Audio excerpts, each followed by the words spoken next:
Tem um filme nessa lista que não tem vilão, não tem guerra, não tem doença e ainda assim é o filme que mais gente precisou pausar para respirar antes de terminar.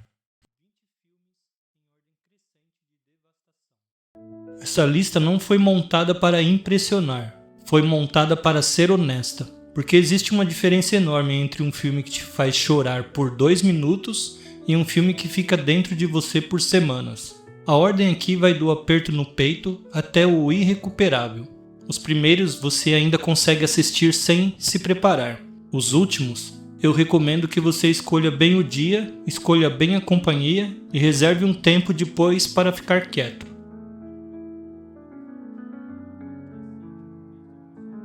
"20 filmes, 20 formas diferentes de o cinema provar que ele entende de gente."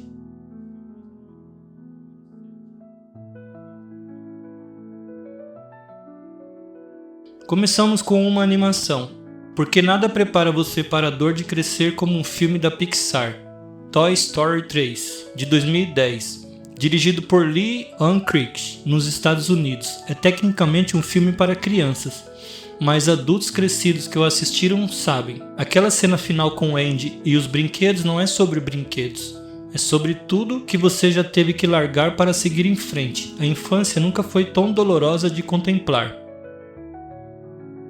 O segundo da lista usa algo ainda mais preciso para te partir: memória e música. Coco, de 2017, também Lee Unkrich, dessa vez com Adrian Molina. É uma despedida embalada em nostalgia e amor de mãe. O tipo de tristeza que faz você querer pegar o celular e ligar para alguém agora mesmo, antes que seja tarde.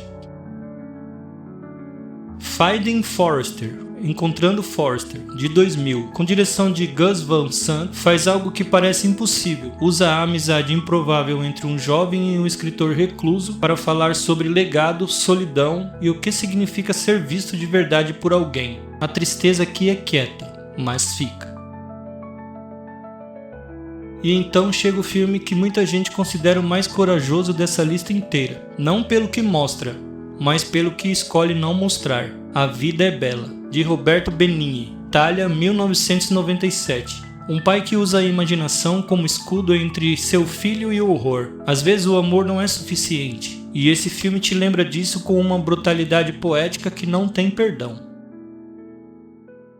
Brokeback Mountain, 2005, Ang Lee, Estados Unidos. 2 homens, uma montanha, uma vida inteira de amor que o mundo não deixou existir. É o tipo de filme que não te deixa odiar ninguém, e isso torna tudo mais difícil, porque sem vilão, a tristeza não tem para onde ir, ela fica parada no peito. Para Sempre Alice, Still Alice, de 2014, com direção de Richard Gladser e Wash Westmoreland. É um dos filmes mais corajosos sobre Alzheimer já feitos. Perder alguém para essa doença é assistir a morte chegar em câmera lenta. Esse filme é exatamente isso, e é insuportavelmente bonito. Atonement, Desejo e Reparação, John White, Reino Unido, 2007. Uma história de amor destruída por uma mentira de criança. O que esse filme faz com o tempo e com a culpa vai te acompanhar muito depois dos créditos. Prepare-se para questionar todas as suas escolhas sentimentais. Filmes do número 8 ao número 13. Quando o silêncio dói mais que o diálogo. A partir daqui, o peso aumenta. Depois da Tempestade, de Hirokazu Koreda, Japão, 2016. Um homem que não consegue ser o pai que prometeu ser. Uma família que se desfez sem nenhuma briga épica, só pelo acúmulo de dias ordinários. Solidão embalada em silêncio que grita mais alto que qualquer diálogo. Prepare-se para um vazio elegante. Interestelar, Christopher Nolan, 2014, Estados Unidos e Reino Unido. Ficção científica que usa buracos negros e relatividade para fazer a pergunta mais humana possível: o amor pode sobreviver ao tempo?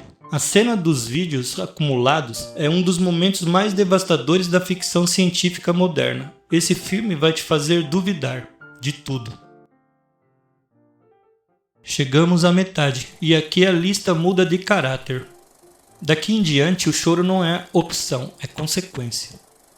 Meu Vizinho Totoro, My Neighbor Totoro, Hayao Miyazaki, 1988. Antes que você questione, sim, esse filme tem uma camada de tristeza que a maioria das pessoas não percebe na primeira vez. Miyazaki filmou o luto de crianças como ninguém antes. Veja de novo, preste atenção. A infância atravessada pela ausência aqui te acompanha por semanas.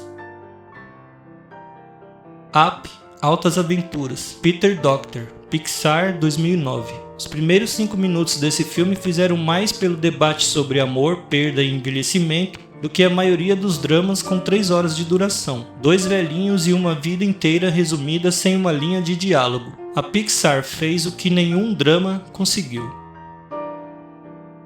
Persepolis, 2007, Marjane Satrapi e Vincent Paranaud, França e Estados Unidos. Irã, Revolução, Adolescência. Uma menina tentando sobreviver à história com humor, raiva e uma coragem que vai te partir. Você tenta sobreviver a esse filme, geralmente não consegue inteiro. Himizu, Sion Sono, Japão, 2011. Filmado nos escombros reais do tsunami de 2011. Doença, juventude desperdiçada e uma beleza que dói por ser tão crua. Hiroshima nunca foi tão pessoal quanto nesse filme que a maioria do mundo ainda não viu e que devia. Assunto de família. Manbiki Kazoko, Hirokazu Koreeda, novamente. Japão 2018. Palma de Ouro em Cannes, uma família de pessoas sem laço de sangue nenhum entre si, que constrói o amor mais real que o cinema já mostrou. Quando esse filme acaba, você vai querer ligar para alguém que foi família quando não precisava ser. Se você busca uma história que te faça chorar de forma reflexiva sobre o que realmente define uma família, este filme é uma escolha excelente. Uma separação. Jodaye Nader Az-Simin, Asghar Farhadi, Irã, 2011. Não há vilão aqui também. Apenas 2 seres humanos que amam a mesma coisa de formas incompatíveis. O luto de um casamento se desfazendo, filmado com a precisão de um cirurgião. Esse filme vai te esmagar com a sutileza de quem sabe que o silêncio dói mais que gritos. Venha e veja. Ellen Klimov, União Soviética 1985. Nenhuma guerra é gloriosa. Esse filme soviético te joga dentro do inferno da Segunda Guerra e não te deixa sair. Não é tristeza, é trauma. O ator principal tinha 14 anos durante as filmagens e envelheceu visivelmente ao longo do filme. Não foi maquiagem. Foi o que o roteiro fez com ele. Isso não é metáfora. O rosto dele muda de verdade. E o seu também. É uma obra-prima essencial do cinema, mas prepare-se emocionalmente. Não é um filme de entretenimento leve, mas sim um testemunho devastador sobre a barbárie.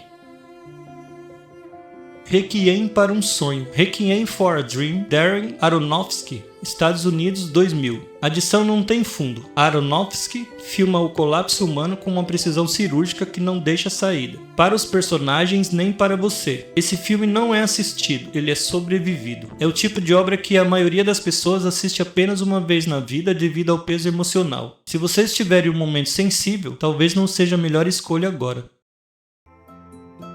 O Túmulo dos Vagalumes, Hotaru no Haka, Isao Takahata, Japão, 1988. 2 irmãos tentando sobreviver ao fim da Segunda Guerra. Uma animação que não tem vilão, só a guerra sendo o que ela é. Roger Ebert chamou de um dos filmes mais poderosos já feitos, não porque mostra batalhas, mas porque mostra o que acontece com as crianças enquanto adultos brigam. Você não chora nesse filme, você desmorona. Prepare os lenços, pois o filme é uma experiência emocionalmente exaustiva que costuma deixar um impacto profundo em quem assiste.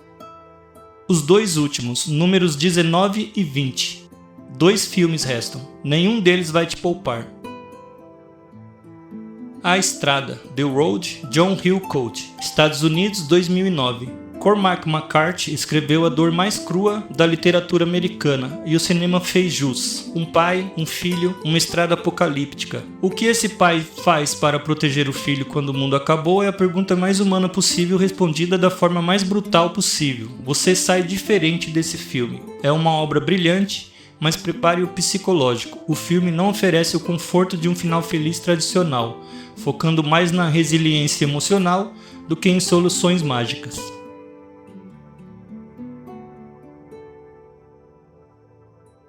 Manchester à beira-mar, Kenneth Lonergan, 2016, Estados Unidos. Esse é o fim da lista.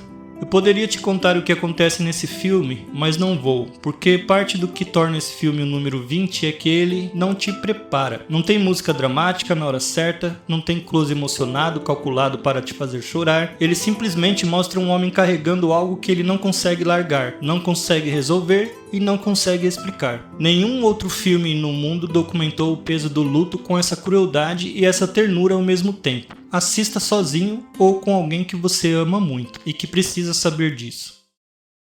Eu pensei muito sobre o que faz um filme ser triste de verdade e cheguei a uma conclusão que talvez pareça estranha. Os filmes mais devastadores dessa lista não são aqueles com as mortes mais dramáticas. São aqueles que mostram o personagem tentando continuar vivendo depois da perda. Aqueles em que a câmera não desvia, aqueles que ficam na cena incômoda 1 segundo a mais do que qualquer outro diretor ficaria, porque a tristeza mais real não é o momento em que algo acaba, é o momento depois, quando o mundo continua girando e você ainda não sabe como fazer o mesmo. O cinema existe para nos lembrar que a dor também é bela, que sentir algo fundo, mesmo que seja tristeza, é uma das provas mais claras de que você está vivo e que você não está sozinho nisso. Talvez o maior presente que essa lista pode te dar não seja uma indicação de filme, é a permissão para sentir sem se envergonhar. Se algum filme dessa lista já te fez parar de assistir ou te fez ligar para alguém depois, conta nos comentários. Essas histórias me interessam mais do que qualquer métrica. E se você quer continuar essa jornada pelo cinema que importa, o botão de inscrição está ali. Tem muita coisa ainda a sentir juntos.